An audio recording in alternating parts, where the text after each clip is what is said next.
frère, bonjour ma soeur, que la paix de notre Dieu très haut, par l'intermédiaire de notre Seigneur Jésus-Christ soit avec vous, j'espère que vous allez bien. Alors aujourd'hui j'entame la deuxième partie ou encore la deuxième vidéo, toujours dans cette même série où je parle de la nouvelle naissance. La nouvelle naissance comme la condition pour hériter du royaume des dieux ou encore entrer dans le royaume des dieux. Alors, à titre de rappel, dans la première vidéo, encore dans la première partie, relative justement à cette série de la nouvelle naissance, j'avais abordé justement cette approche introductive relative à la nouvelle naissance. Et nous avons dit que la nouvelle naissance avait été qualifiée de nouvelle parce qu'il fallait la différencier à la naissance que nous avons connue autrefois sur le plan physique, qui était malheureusement caractérisée par les péchés. Et nous avons dit aussi que cette nouvelle naissance devrait être en fait une conception de la nouvelle personne à l'intérieur de nous sur le plan spirituel à qui nous allons attacher une identité. Et cette nouvelle personne, nous devons l'attacher à Dieu, mais aussi à Jésus-Christ, grâce à la reconnaissance ou à la gratitude que nous manifestons au sacrifice qui a été mené sur la croix par notre Seigneur Jésus-Christ pour le salut de nos péchés. Donc, c'est une conception qui est purement spirituelle et nous avons même obtenu la réponse que Jésus-Christ avait fournie dans Jean chapitre 3, du verset 1 jusqu'au verset 6, que cette nouvelle naissance devrait passer, on devrait plutôt naître d'eau et d'esprit, ça veut dire de la parole de Dieu, mais aussi d'abandonner notre esprit sous le guide ou encore sous l'orientation du Saint-Esprit pour que nous fassions les choses selon la volonté de Dieu. Alors aujourd'hui, nous entamons maintenant cette phase relative aux éléments qui constituent la manifestation de la nouvelle naissance. Des éléments qui sous-tendent l'essence même de la nouvelle naissance. Par quel élément peut-on évaluer la nouvelle naissance? Par quel élément peut-on voir clair qu'effectivement ça, c'est la nouvelle naissance ou que quelqu'un est né de nouveau effectivement? Ça veut dire qu'il y a deux aspects ou encore il y a deux éléments ou deux catégories d'éléments si vous voulez. Le premier élément, nous allons d'abord le découvrir dans le livre de Jean chapitre 3, verset 16. Certainement c'est un verset que vous connaissez très bien. La Bible dit ceci: car Dieu a tellement aimé le monde qu'il a donné son Fils unique engendré afin que tout homme qui exerce la foi en lui ne soit pas détruit mais ait la vie éternelle.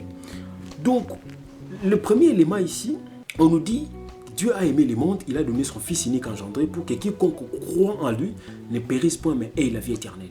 Ça veut dire que le premier élément de la manifestation de la nouvelle naissance en nous, c'est d'abord la croyance. Mais il n'y a pas que le livre de Jean chapitre 3 verset 16, mais il y a aussi le livre de 1 Jean chapitre 5 verset 12, nous allons lire ensemble.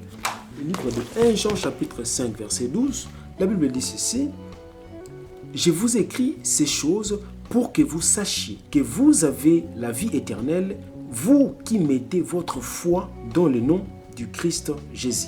Mais il n'y a pas que ça, il y a aussi un autre passage que nous allons lire ensemble, après nous allons commenter. Le livre de Jean chapitre 17, verset Jean 17, 3. Ceci signifie la vie éternelle, qu'ils apprennent à te connaître, toi le seul vrai Dieu et celui que tu as envoyé, Jésus-Christ.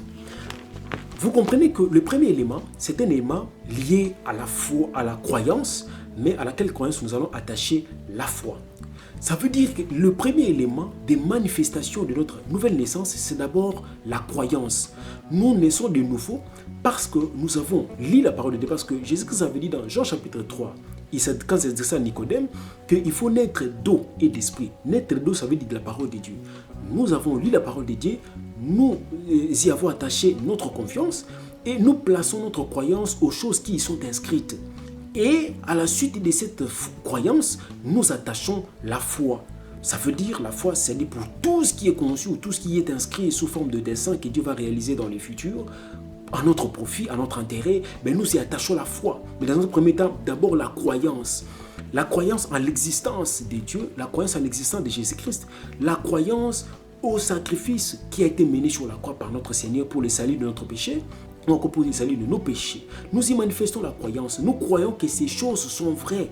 Et cette croyance ne peut reposer que sur une approche qui est purement spirituelle, parce que sur le plan physique, on ne peut pas les concevoir. Sur le plan physique, ça paraîtrait incompréhensible. Il faut tout simplement que nous les concevions sur le plan spirituel. Ça veut dire croire que ces choses, c'est ça, ce qui est dit dans la parole de Dieu, et croire également en la qualité véridique des choses qui sont inscrites dans la parole de Dieu, la croyance, mais aussi la foi. Comme on dit la Bible, il faut que nous apprenions à connaître Dieu, mais nous allons apprendre à connaître Dieu comme Dieu est invisible. Il faut avoir la foi que Dieu est quelque part, il est dans les livres écrits, il existe.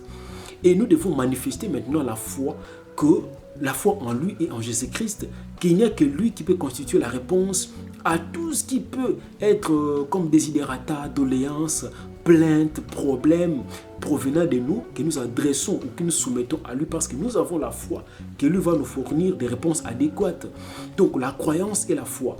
Quelqu'un qui est né de nouveau doit être d'abord et avant tout caractérisé par la croyance et doit être avant tout caractérisé par la foi dans tout ce qu'il entreprend. Parce qu'il s'agit des choses qui sont purement spirituelles, des choses célestes, dont sur le plan physique, nous ne pouvons pas comprendre. Le deuxième élément encore, la deuxième approche, il s'agit de la repentance. Ça veut dire que cette croyance ou cette foi va nous induire vers la repentance. Parce qu'il faut que nous lisions la Bible, que nous croyions à ces choses pour qu'ensuite nous puissions les mettre en application. Or, l'éligibilité à la vie éternelle, encore l'éligibilité pour hériter du royaume des cieux, c'est notamment la nouvelle naissance avec toute la suite des recommandations qui vont nous induire vers la repentance. Et cette repentance, nous l'obtenons également dans les Écritures auxquelles nous avons cru. Et nous allons lire dans le livre des Actes des Apôtres, chapitre 3, verset 19.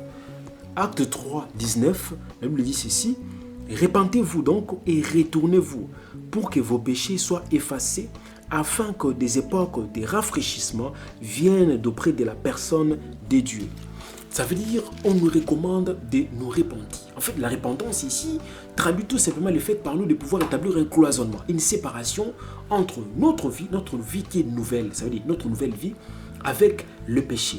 En réalité, les péchés avaient déjà été effacés. Le péché originel avait déjà été effacé par Dieu, par le sacrifice de notre Seigneur Jésus-Christ sur la croix. Mais comme je l'avais dit dans la première vidéo, que Dieu nous a laissé le pouvoir de libre arbitrage. Ça veut dire que c'est à nous de choisir, de reconnaître ces sacrifices-là ou de ne pas reconnaître. Mais si nous décidons de reconnaître, ça veut dire que c'est un élément, c'est l'un des éléments qui compose notre nouvelle naissance. Parce que nous y avons cru et nous y avons attaché notre foi. Donc, nous devons nous repentir. Nous repentir, ça veut dire nous détacher des péchés qui caractérisent encore ce monde en attendant que Dieu puisse mettre en exécution son plan qui consiste justement à l'avènement du royaume des cieux pour prendre les rênes de la gouvernance mondiale. En attendant ces moments-là, nous devons mener une vie que lui, Dieu souhaite, une vie qui est caractérisée par la repentance, une vie qui est caractérisée par la sanctification. Parce que autrefois nous avons déjà été lavés, mais nous-mêmes aussi par notre gré, suite à notre nouvelle naissance, nous devons mener une vie qui est purement sanctifiée, qui est dénuée du péché. En entendant que le royaume de Dieu vienne prendre les rênes de la gouvernance mondiale et que nous bénéficions de la vie éternelle, nous serons toujours en proie ou encore en proie aux tentations des péchés qui caractérisent encore ce monde en attendant que le royaume de Dieu vienne. Maintenant, c'est pourquoi Dieu nous recommande que nous menions une vie de sanctification, une vie totalement repentie, une vie qui est attachée à lui et à lui seul par l'intermédiaire de notre Seigneur Jésus-Christ.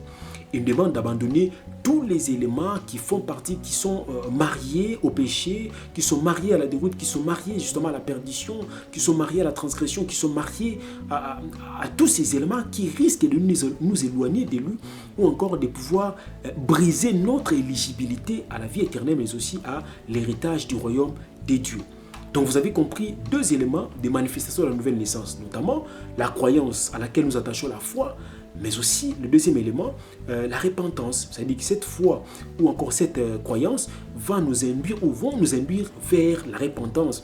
Ce sont les éléments qui vont sous-tendre véritablement l'essence de notre nouvelle naissance. La troisième partie maintenant, nous allons attaquer les bienfaits ou encore les conséquences de cette nouvelle naissance. Il faut qu'il y ait justement des effets qui puissent être manifestes de cette nouvelle naissance. Quelles sont les conséquences positives de cette nouvelle naissance? Parce que la nouvelle naissance ne peut avoir que des conséquences positives, disons, dues à la nouvelle naissance. À la prochaine.